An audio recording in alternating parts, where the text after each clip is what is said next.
ಚಿಕ್ಕಬಳ್ಳಾಪುರ ಜಿಲ್ಲೆಯ ಗೌರಿಬಿದನೂರು ತಾಲೂಕಿನ ವಾಟದ ಹೊಸಹಳ್ಳಿ ಕೆರೆ ನೀರು ಹಂಚಿಕೆ ವಿವಾದ ಮತ್ತೆ ಭುಗಿಲೆದ್ದಿದ್ದು, ವಾಟದ ಹೊಸಹಳ್ಳಿ ಗ್ರಾಮದಿಂದ ಗೌರಿಬಿದನೂರು ತಾಲೂಕು ಕಚೇರಿಯವರೆಗೆ ಕಾಲ್ನಡಿಗೆ ಜಾಥಾ ಹಮ್ಮಿಕೊಂಡಿದ್ದಾರೆ.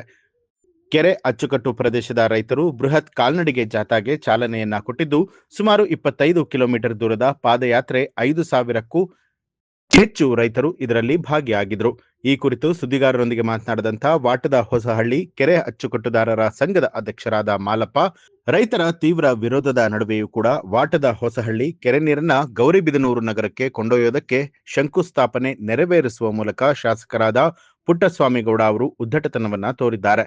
ನಮ್ಮ ನೀರು ನಮ್ಮ ಹಕ್ಕು, ಯಾವುದೇ ಕಾರಣಕ್ಕೂ ಕೂಡ ನಾವು ಬಿಟ್ಟು ಕೊಡೋದಿಲ್ಲ. ಸಮಸ್ಯೆ ಬಗೆಹರಿಲಿಲ್ಲ ಅಂತ ಹೇಳಿದ್ರೆ ಮುಂದಿನ ದಿನದಲ್ಲಿ ಬೃಹತ್ ಮಟ್ಟದ ಹೋರಾಟ ಮಾಡೋದಾಗಿ ಎಚ್ಚರಿಕೆ ಕೊಟ್ಟಿದ್ದಾರೆ. ವಾಟದ ಹೊಸಹಳ್ಳಿ ಅಚ್ಚುಕಟ್ಟುದಾರರ ಹೋರಾಟಕ್ಕೆ ಬೇಕೇ ಬೇಕು, ಬೇಕೇ ಬೇಕು. ಮಾನ್ಯ ರೈತ ಬಂದವರೇ, ಏನಿವತ್ತು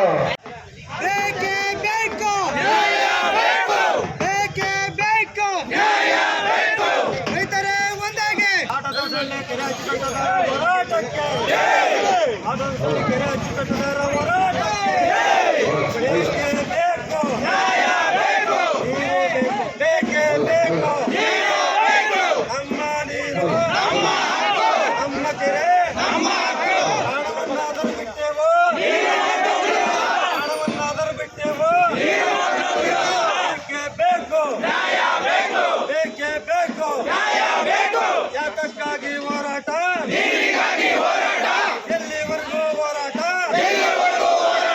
ಯಾತಕ್ಕಾಗಿ ಹೋರಾಟ,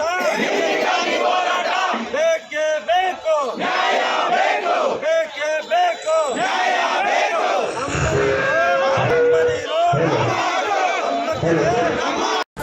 ನ್ಯೂಸ್ ಅಲರ್ಟ್, ನಿಮ್ಮಿಂದ ನಿಮಗಾಗಿ.